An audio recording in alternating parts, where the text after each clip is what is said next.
Hello friends, आज का जो टॉपिक है वह टॉपिक बहुत ही महत्वपूर्ण होने वाला है। और आज का हम लोग का टॉपिक क्या है तो त्रिकोणमिति है। क्या है मेरे भाई बहन? त्रिकोणमिति। अब त्रिकोणमिति जो क्लास 10 में भी है, क्लास 11 में भी है और क्लास 12 में भी। तो मैं बिल्कुल शुरू से त्रिकोणमिति के बारे में बता रहा हूँ, बिल्कुल शुरू से।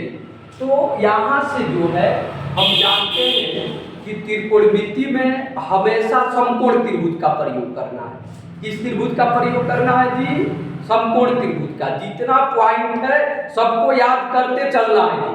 अब एक बार और बोलो तो त्रिकोणमिति में किस त्रिभुज का प्रयोग करना है? तो समकोण त्रिभुज का। क्लियर है कि नहीं जी? समकोण त्रिभुज का। और समकोण त्रिभुज के बारे में मुझे आशा है कि आप लोग जानते होंगे। अब यहाँ से जो है पहले हम समकोण त्रिभुज में त्रिकोणमिति में हमेशा समकोण त्रिभुज का प्रयोग करते हैं। ठीक है जी। और यहाँ पर देख रहे हैं कि यह समकोण त्रिभुज का कर्ण है। तो समकोण त्रिभुज के कर्ण को हिंदी में कर्ण कहे या इंग्लिश में हाइपोटेनस बोला जाता है। तो हाइपोटेनस को हम संकेत में यच लिख देते हैं। और लंब को परपेंडिकुलर बोला जाता है, जिसको संकेत में P लिख दिया जाता है।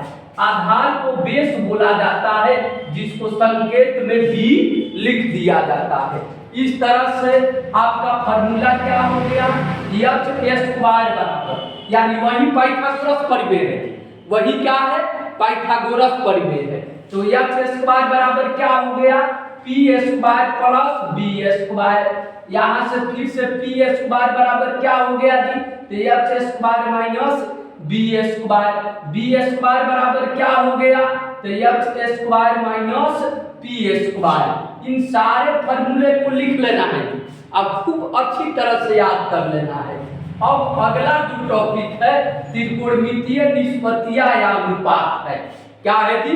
त्रिकोणमितीय निष्पत्तियां या अनुपात है। क्लियर है जी? अब यहाँ से हम जानते हैं कि त्रिकोणमितीय निष्पत्तियां या अनुपात की संख्या 6 होता है। त्रिकोणमितीय निष्पत्तियां कहें या अनुपात कहें, जिसकी संख्या कितना होता है जी? तो 6 होता है। त्रिकोणमितीय निष्पत्तियां कहें या अनुपात कहें, जिसकी संख्या कितना होता है मेरे भाई? तो 6 होता है। अब वह 6 कौन कौन है जी?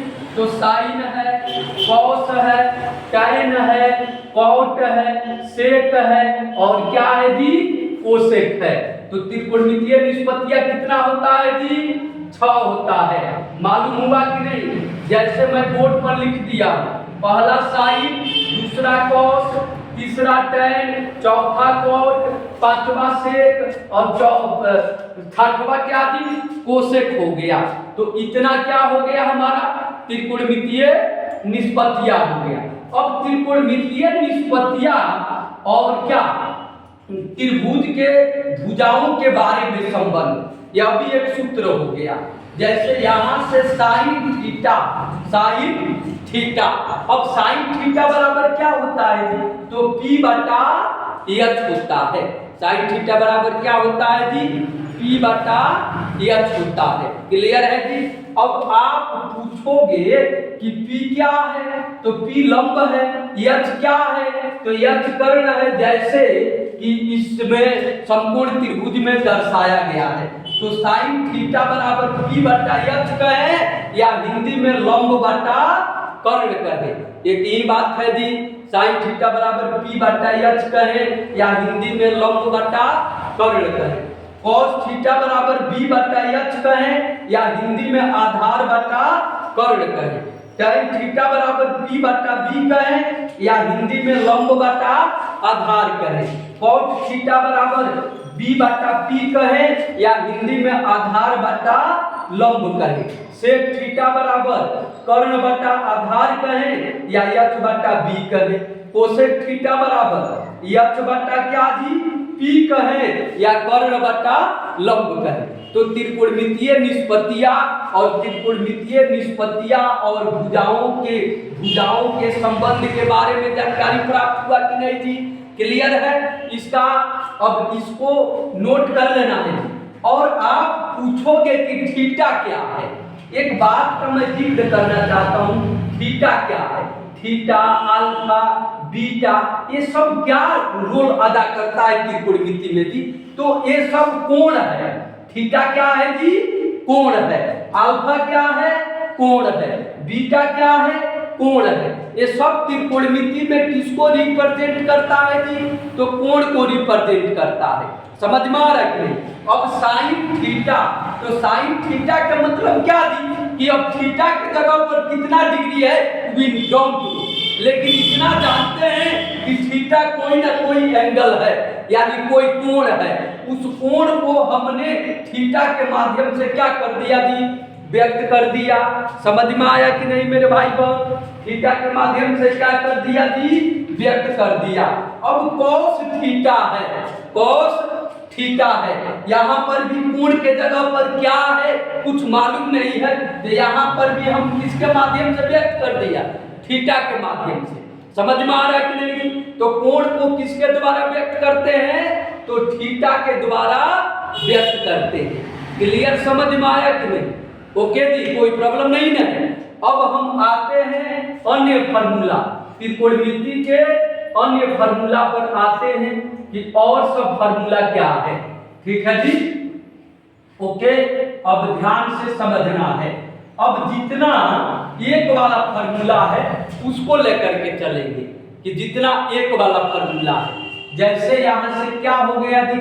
अगला फार्मूला है कि साइन थीटा आई इंटू कोसेक थीटा बराबर क्या होता है?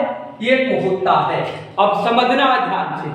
अब साइन थीटा का संबंध सीधा किसके साथ है? कोसेक थीटा के साथ है।